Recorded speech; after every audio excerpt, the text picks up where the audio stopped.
Hello, hello, hello, everyone. Mike Arnold here, co-founder, Path Trading Partners, along with Bob Iaccino, who will be on shortly. That's why we are starting early on midterm election day. Hey, hey, waka, waka. Yes, obviously I am early today. Thank you for tuning in. I did also put it on the Discord server that I would be starting early. So if you're not a member of that, you should consider joining because it's worth the one-time fee for just to find out when I'm going to be coming on early or doing a special video. Good morning, Rams of Fall. How are you? Going to be quieter? Well, we're letting some people come in since, again, starting early.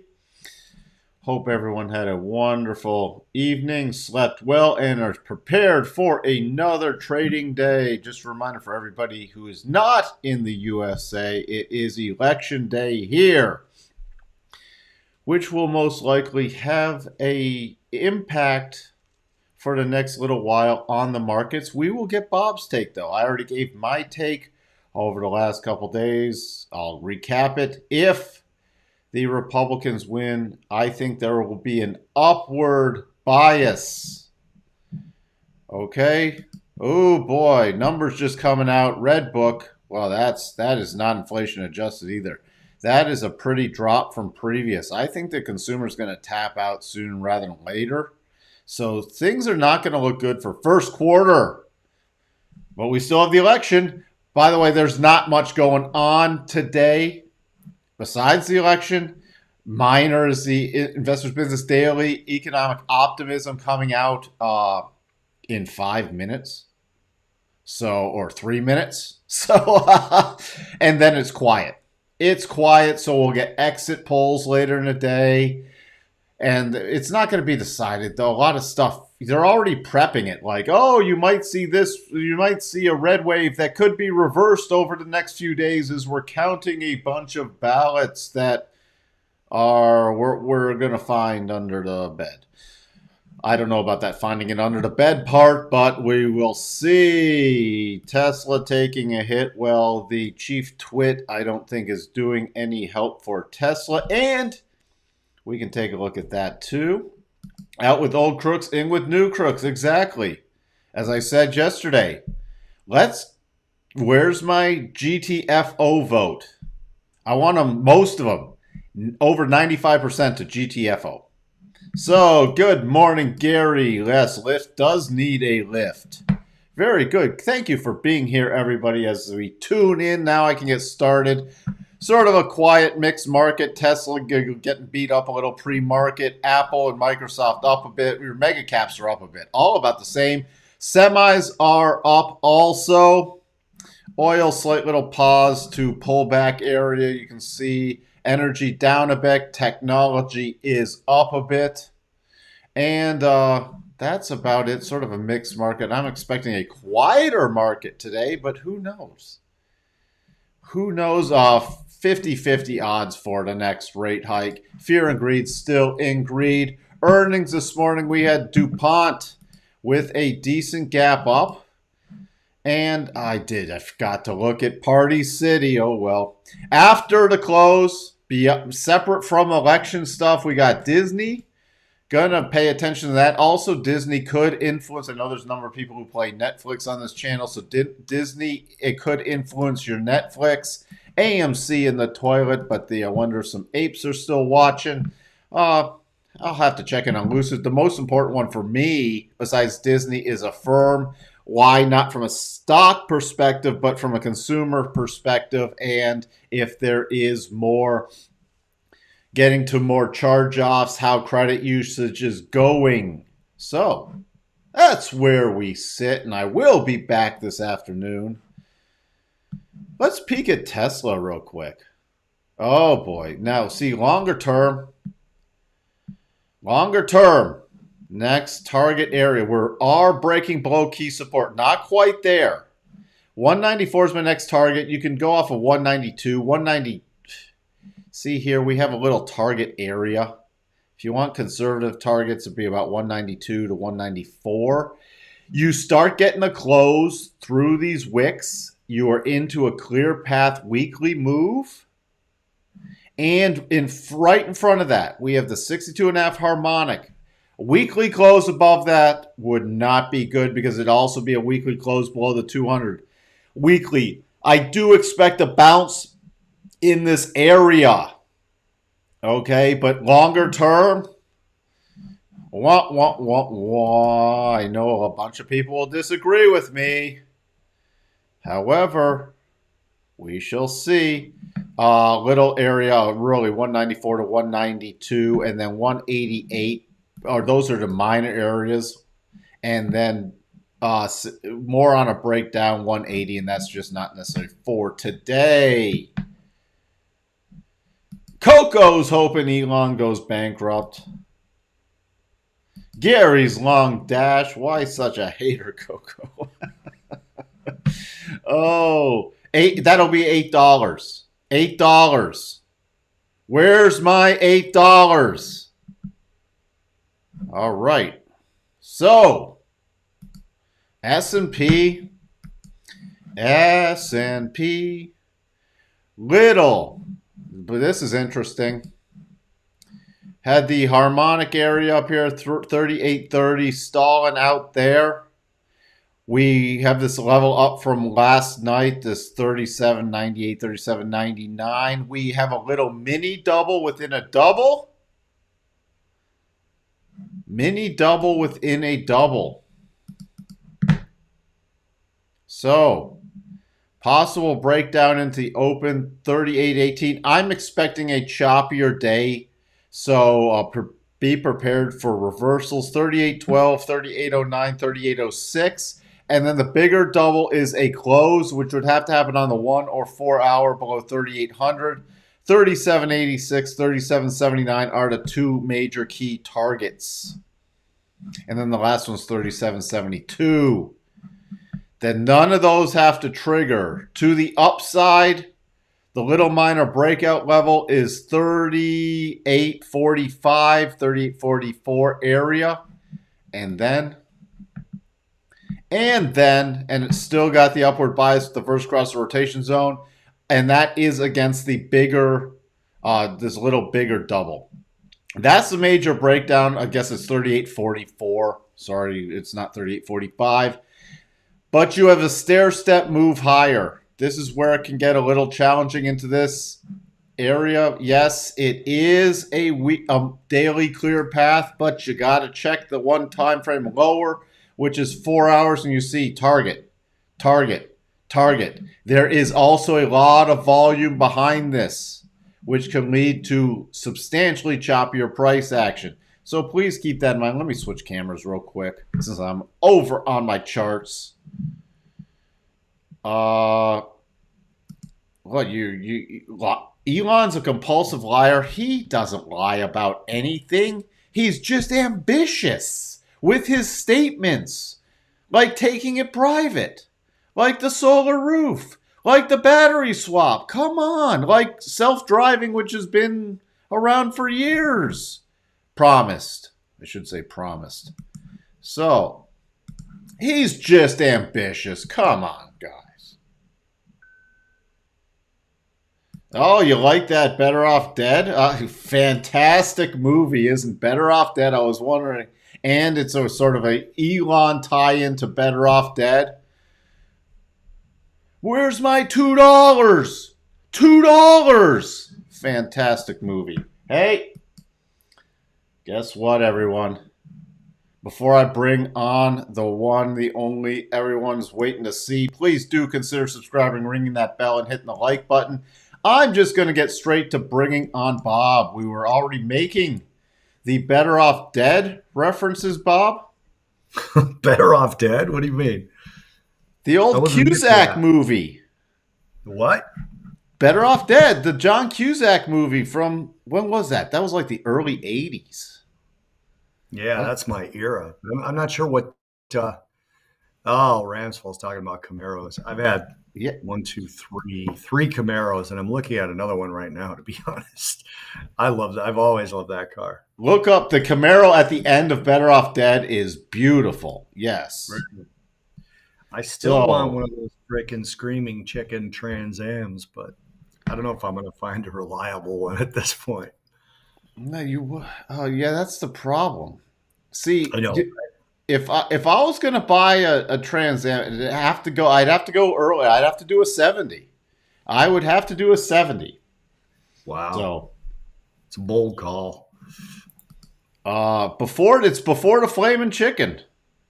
I Can you love the say flame. Flamin' Chicken anymore? Is that Yeah, okay? that thing is okay. I love the flaming chicken. That's my favorite. All right. Ramsey Falls going for the Smokey and the Bandit 67 one. RSSS.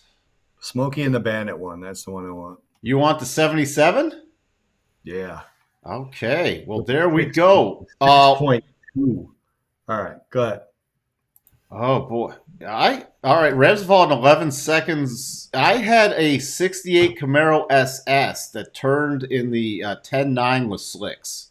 It was a 396 board, 20 over, 10.5 to 1 compression ratio. It was nice.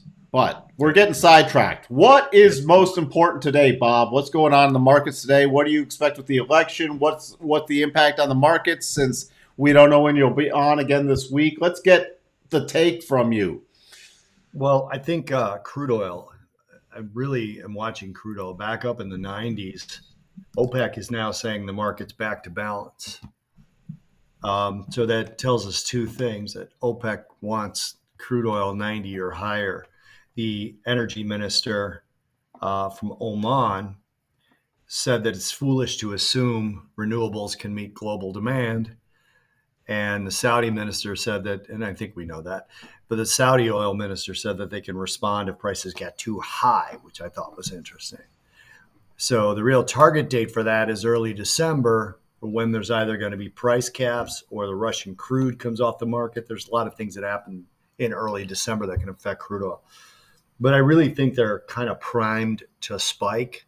You know, my longer term case has been 65 before 105, and I'm kind of changing that now. I think 105 before 65 is more likely. A lot of people would say, oh, yeah, it's a big, bold call now that we're in the 90s. But, you know, the price action has to tell you where things have gone.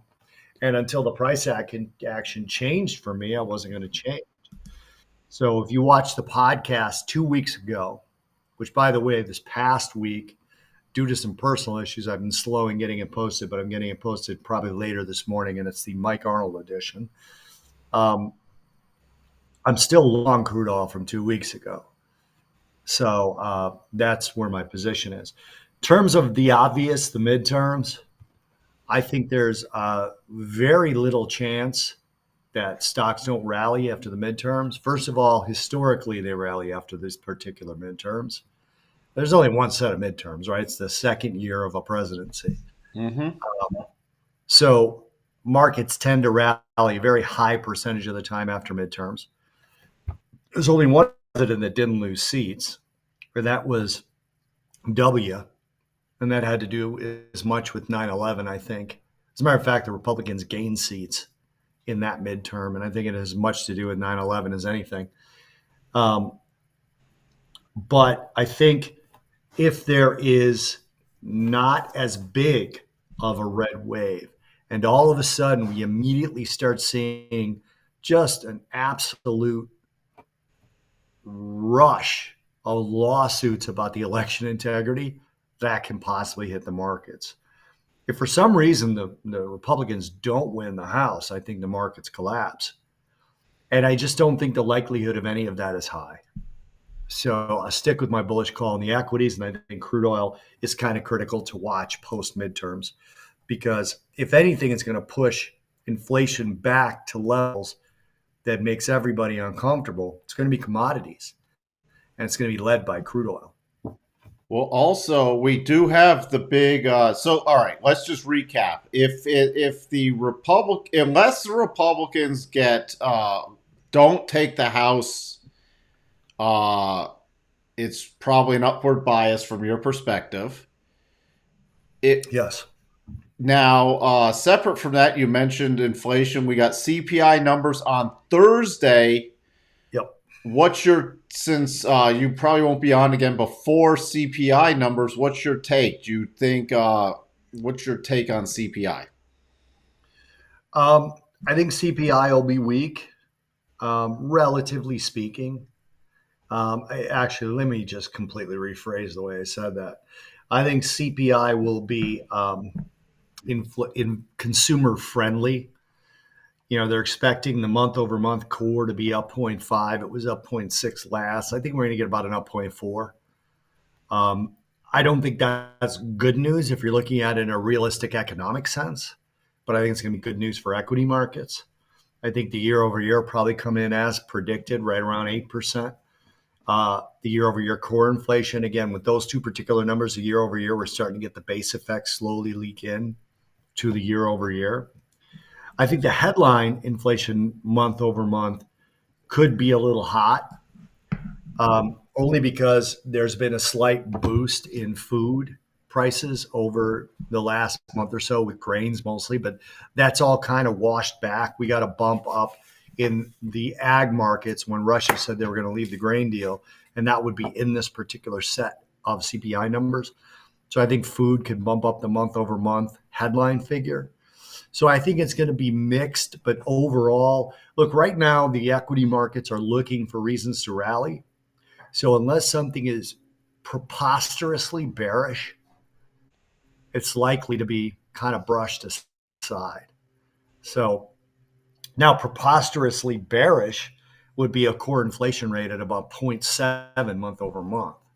0.7, zero point 0.8, that would be preposterously bearish. So, but I don't think we're going to get that. So you think short term there's still there people are looking for the good news to buy the market, still looking up for, as you said, fourth quarter. And then Paul's in here with a question. Thank you for putting the question mark there, Paul. Do you think the market still rolls over to new lows next year, even if the Republicans take the House and the Senate? I do, because it's an earnings story to me. So we're starting to see earnings roll over. As a matter of fact, I tweeted something yesterday, and let me pull it up. I've had some, and Mike knows this. I've had some personal stuff going on with a very close relative, so I've been kind of on and off on the markets. But let me find what I tweeted yesterday because I thought it was important. It was from FactSet, which I watch really closely during the earnings season. S&P 500 now projected to report a year-over-year decline in earnings in Q4. We'll be getting that in Q1 next year. So if FactSet is right, it's going to be the first decline in earnings in quite some time. So we'll be pricing that in the beginning of next year before earnings begin. Okay, so it's now forecasting a down 1%, a year-over-year earnings decline. So again, we haven't had that since. I'm skimming the article. I'm going to guess somewhere around 2017, 2016, but I could be wrong about that. We haven't had it in a long time. Oh, here's the chart. I'm going to send you the chart, Mike. Okay. It's just easier to copy and put it in a text. I'll send you the chart right now, what the past was and what the predictions are. So that's kind of why I think that, and I've been saying this, that this isn't the bad earnings season, right? It's not this one, even though earnings have not been great on the tech side, right? This is not the bad earnings season. It's Q4 that's going to be the bad earnings season. There's the chart. Mm-hmm. So There's Q3, a slight negative right there. we're here, right here. Yeah. So what do you have to go back to see the last negative quarters? Was that pandemic? Yep, that was Q2 and Q1, Q2, and Q3 of 20. Yeah. So I think this is overly optimistic going with Q1 and Q2 earnings, but I think you're right. so we shall see. I mean, it would be rare unless the Fed goes on massive easing to just see one down quarter. Right. But we shall see. Let's. What else? Any thoughts on where we sit with notes, bonds, bills, anything else? Well, yields are creeping back up. You remember post Fed speak, or I should say post Powell press conference, the 2 year got up to 480 briefly. We're 471 again. So we were creeping up. I didn't look at the settlement from yesterday, but I do remember, like, here, let me pull it up. Um, so I think bond yields keep creeping back up. Yeah, yesterday we were as high as 472 intraday. Let's see where we settled them yesterday. Maybe it's even a little bit higher than that because, again, I'm a little got a lot going on in the family life right now, so I'm not as on it as I normally am. I just complimented myself. I don't know if you guys caught that. Um, Normally, I'm just on top of this stuff minute to minute. Yeah, the settlement yesterday, 480. No, that's not the 3 month. I'm sorry. I mean, yeah, that's the 2 year. Settlement yesterday, 480. So we briefly got there post during the FOMC press conference, and then we dropped back down. And yesterday's settlement, we got back there. So I'm sorry, that was the 1 year. So 472 was a settlement yesterday on the 2 year. Right now we're 470 as I'm looking at it right now. 2 years 471. So I would think yields keep going higher in the short to medium term. I don't think there's anything. The most optimistic midterm prediction for Republicans for red wave I heard was picking up seats in Congress. I don't remember I'm sorry, picking up seats in the House. I don't remember the number because everybody basically, that's almost a foregone conclusion, but getting to 56 Senate seats. Now, this was a red guy on Fox News who said that. So take that for what it's worth. But that would likely drive markets higher, quite a bit higher. And the reason I say that is because of the gridlock that would come with it. So the gridlock that would come with it would mean fiscal spending is now grinding to a halt, which would help the inflation picture.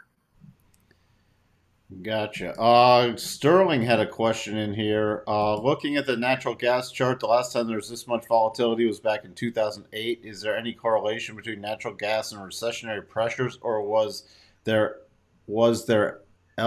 something else driving it back then? No, 2008 there were a lot of commodity firms that were going under.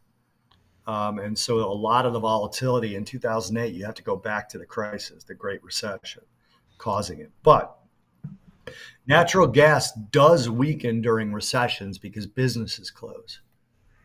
So, like, if you look at natural gas during the pandemic, you'll see weakness, right? So obviously a business that's not open does not need to run their heat, right? So there's just a natural correlation there. But at the end of the day, weather drives natural gas more than anything else. And we obviously had the supply issues of natural gas. Europe, specifically Germany, but Europe in general, their reserves are capped off, unlike our strategic petroleum reserves. Their natural gas reserves are now topped off. They're at their maximum levels, so they can make it through the winter. So the European volatility is gone from there. We've now got weather volatility.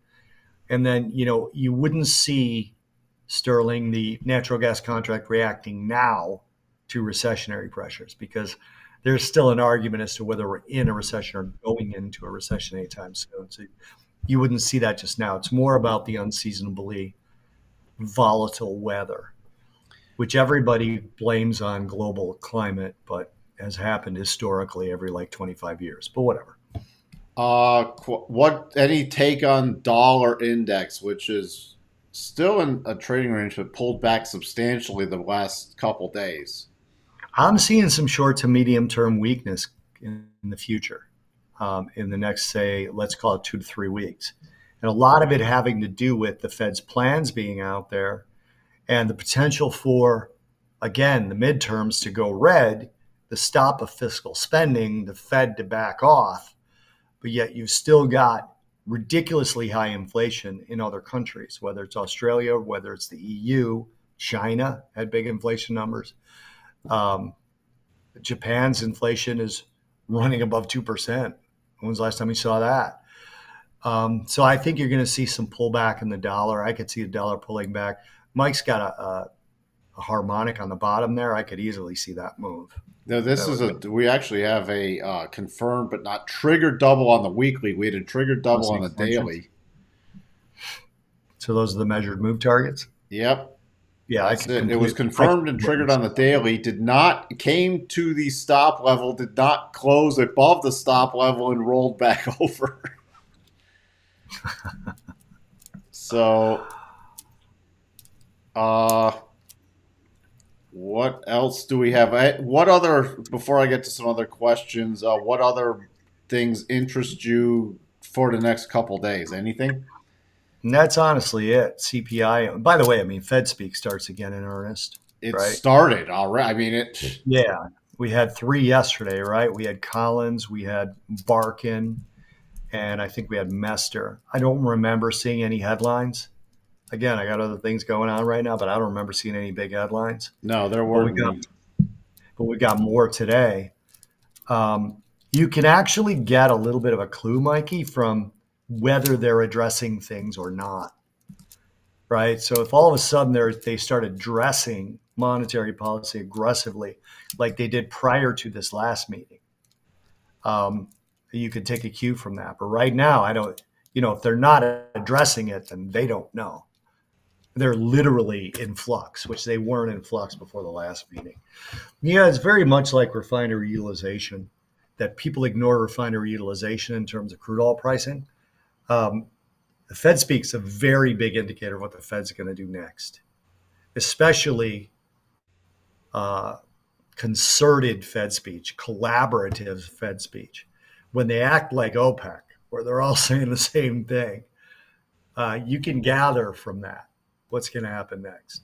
I mean, I've seen it for 20 years, but it's more apparent in the Jerome Powell Fed, who said he was going to try and communicate better to the markets when he got appointed the first time.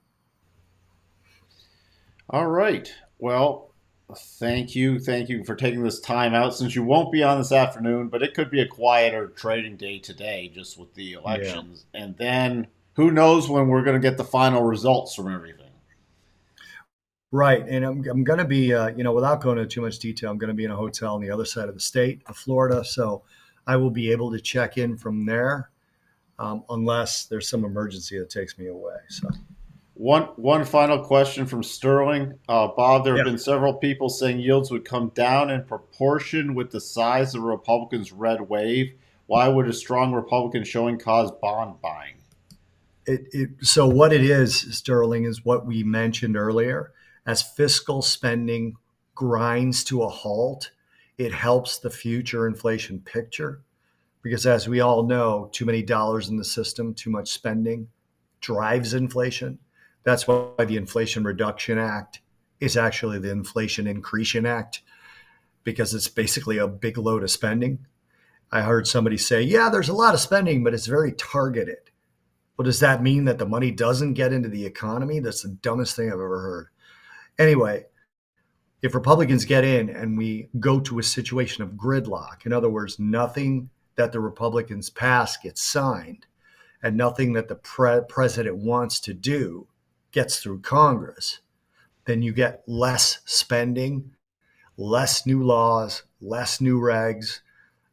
Executive orders get overturned the next day, and there's no new spending to help spur inflation. Based off that, you can extrapolate out that going further out in duration, 10-year, 20-year, 30-year, inflation will be under control and the yields don't need to be as high. Remember, bonds are relative to what money's going to be worth. So, in other words, if you think a recession is coming, then you clearly don't think inflation is going to be a problem and therefore the yields go lower. But if you think inflation is still going to be a problem, if there's going to be stagflation, deflation or just inflation, okay, then you know that yields have to be higher in order for those yields to be worth anything. Recently on Treasury Direct, they were selling a 6-month I bond. The yield was 9%. And one of my friends calls like, 9%, why wouldn't I do that? I'm like, inflation's 8.4. So 9% is 0.6% of yield, especially over 6 months when inflation is not expected to fall much.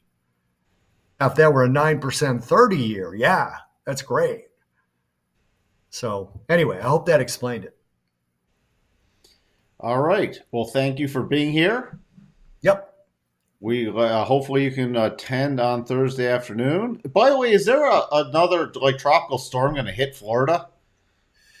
Yeah, Tropical Storm Nicole was headed toward the East Coast, but actually my wife just told me this morning that it turned more towards Central Florida, but it was headed the cone was actually, the lower part of the cone was headed to Miami, and the upper part of the cone was sort of the Fort Lauderdale area.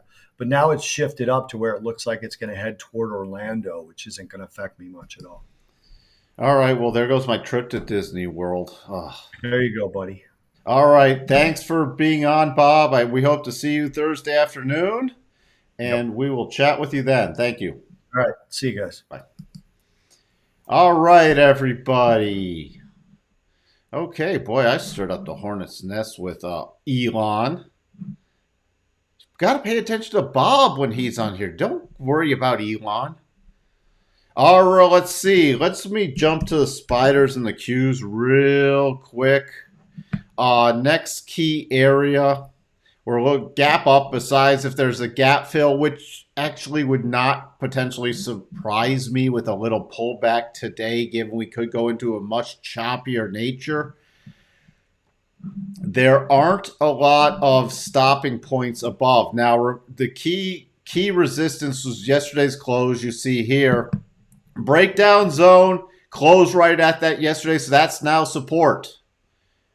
So not only do you have the gap fill, you have just natural support resistance right at this 380 area.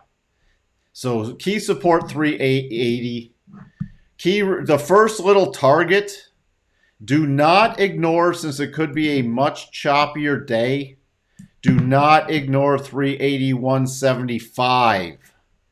I'm just refining these for the nature of this choppier day, and then about 384.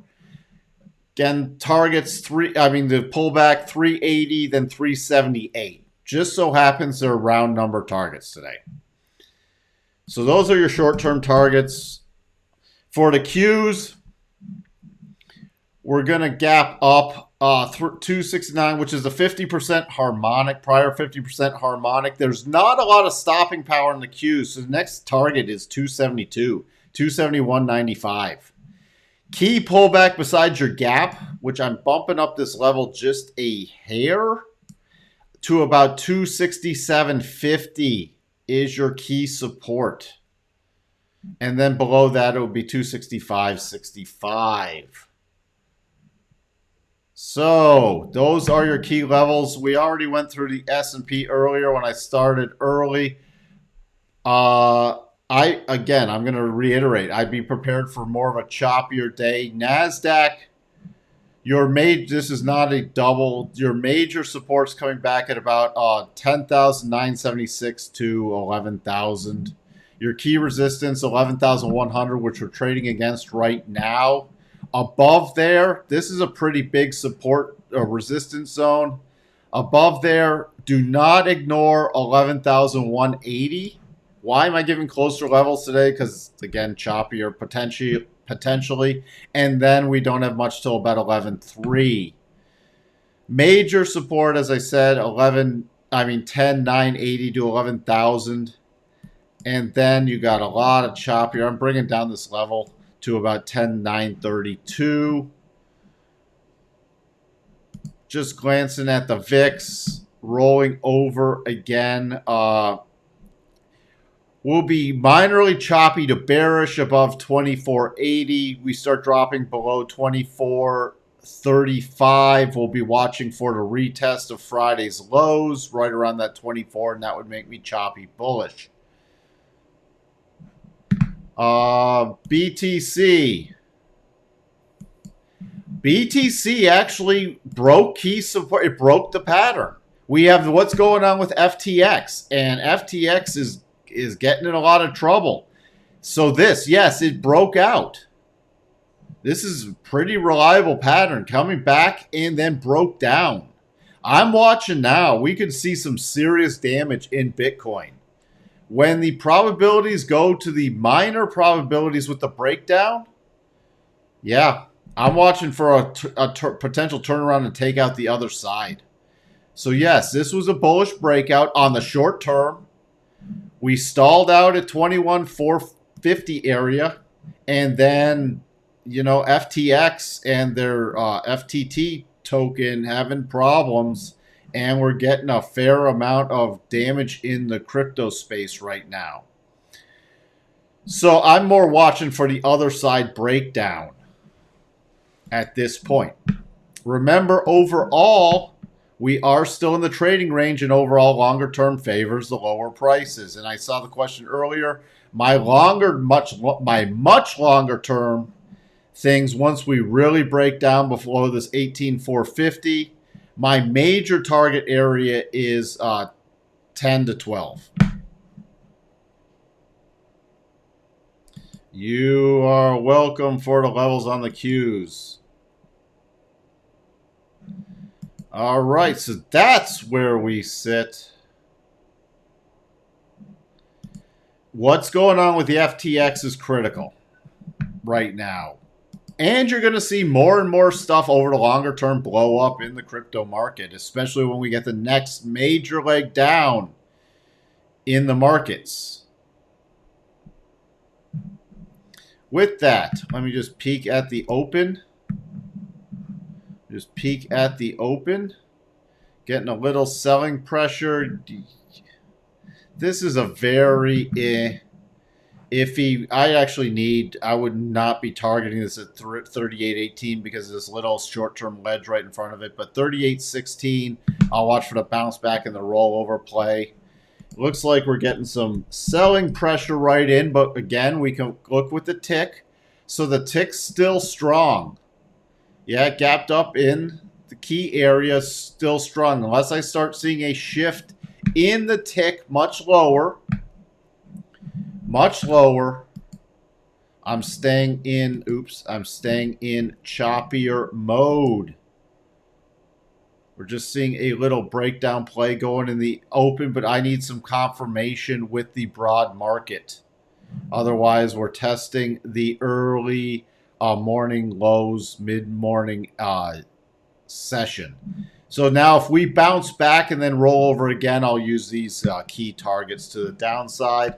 With that, I will see everyone this afternoon. I have to jump right now. Talk to everyone later. Bye for now.